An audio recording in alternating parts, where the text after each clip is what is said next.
Assalamualaikum warahmatullahi wabarakatuh.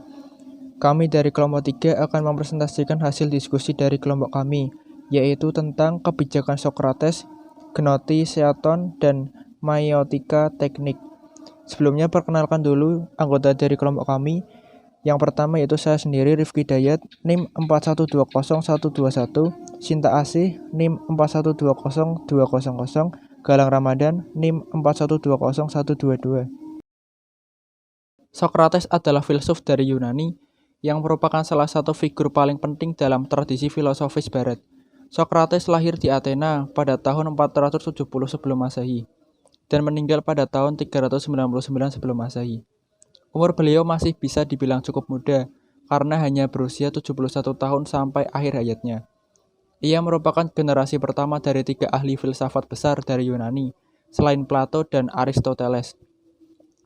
Sokrates adalah guru Plato, kemudian Plato pada gilirannya mengajar Aristoteles. Semasa hidupnya, Sokrates tidak pernah meninggalkan karya tulisnya, sehingga sumber utama mengenai pemikiran Sokrates berasal dari tulisan muridnya, yaitu Plato. Sokrates juga dikenal sebagai bapak dan sumber etika atau filsafat moral dan filsafat umum.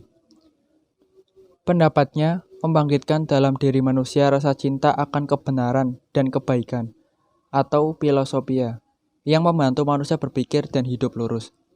Semboyannya yaitu Goti Seanoton, artinya kenalilah dirimu. Semboyan ini diabadikan oleh bangsa Yunani yang dituliskan pada pintu gerbang masuk kota Yunani. Kehidupan Sokrates yaitu pada tahun 470 sampai 399 sebelum Masehi berada di tengah-tengah keruntuhan Imperium Athena. Tahun terakhir hidupnya sempat menyaksikan keruntuhan Athena oleh kehancuran orang-orang oligarki dan orang-orang demokratis.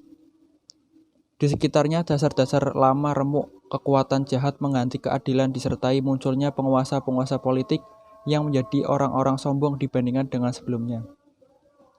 Pemuda-pemuda Athena pada masa ini dipimpin oleh doktrin relativisme dan kaum sofis.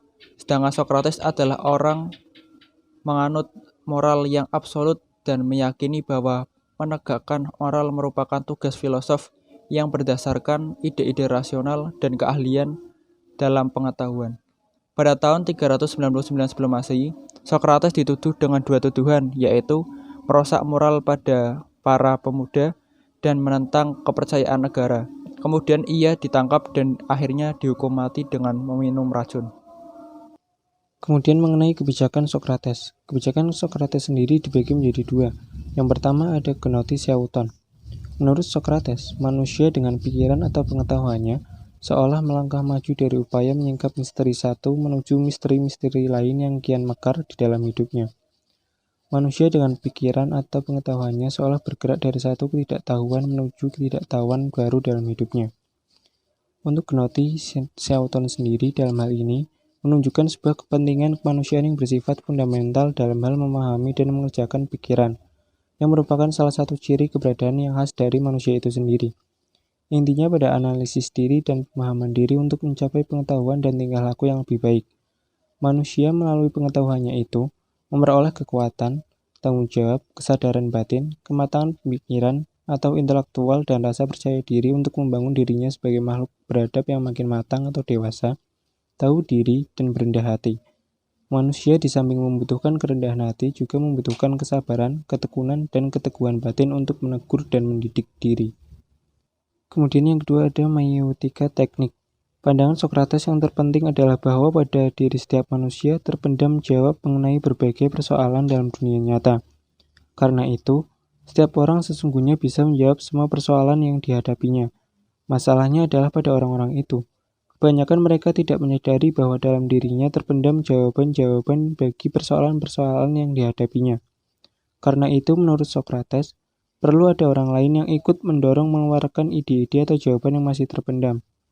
Dengan metode tanya jawab yang disebut metode Sokrates ini, akan timbul pengertian yang disebut maiotics, atau menarik keluar seperti yang dilakukan bidan. Pengertian tentang diri sendiri ini menurut Sokrates sangat penting buat tiap-tiap manusia adalah kewajiban setiap orang untuk mengetahui dirinya sendiri terlebih dahulu kalau ia ingin mengerti tentang hal-hal lain di luar dirinya. Selanjutnya, pokok-pokok pemikiran Sokrates. Ajaran filosofisnya tidak pernah dituliskannya, melainkan dilakukannya dengan perbuatan praktik dalam kehidupan. Dikatakan bahwa Sokrates demikian artinya, sehingga ia tidak pernah berbuat zalim. Ia begitu pandai menguasai dirinya, sehingga ia tidak pernah memuaskan hawa nafsu dengan merugikan kepentingan orang lain. Ia demikian cerdiknya, sehingga tak pernah hilaf dalam menimbang baik dan buruk. Kebiasaan sehari-harinya berjalan berkeliling kota untuk mempelajari tingkah laku manusia dari berbagai segi hidupnya. Ia berbicara dengan semua orang dan menanyakan apa yang diperbuatnya. Pertanyaan itu pada mulanya mudah dan sederhana. Setiap jawaban disusul dengan pertanyaan baru yang lebih mendalam. Tujuan Sokrates melalui pertanyaan-pertanyaan tersebut adalah untuk mengajar orang mencari kebenaran. Cara yang dilakukan Sokrates adalah untuk membantah ajaran kaum sofis yang mengatakan bahwa kebenaran yang sebenarnya tidak akan tercapai. Oleh karena itu, tiap-tiap pendirian dapat dibenarkan dengan jalan retorika. Apabila orang banyak sudah setuju, maka dianggap sudah benar. Dengan cara begitu, pengetahuan menjadi dangkal. Cara inilah yang ditentang Sokrates. Tanya jawab adalah jalan untuk memperoleh pengetahuan. Itulah permulaan dialektik. Dialektik asal katanya dialog, artinya bersoal jawab antara dua orang. Ia selalu berkata, yang ia ketahui cuma satu, yaitu bahwa ia tidak tahu. Dalam mencari kebenaran selalu dilakukan dengan berdialog, dengan cara tanya jawab. Kebenaran harus lahir dari jiwa kawan yang merupakan lawan bicaranya. Ia tidak mengajarkan, melainkan menolong seseorang mengeluarkan apa yang tersimpan dalam hatinya. Sebab itu, metodenya disebut meiotik, menguraikan. Sekian dari kelompok kami. Apabila ada kesalahan, mohon dimaafkan. Terima kasih. Wassalamualaikum warahmatullahi wabarakatuh.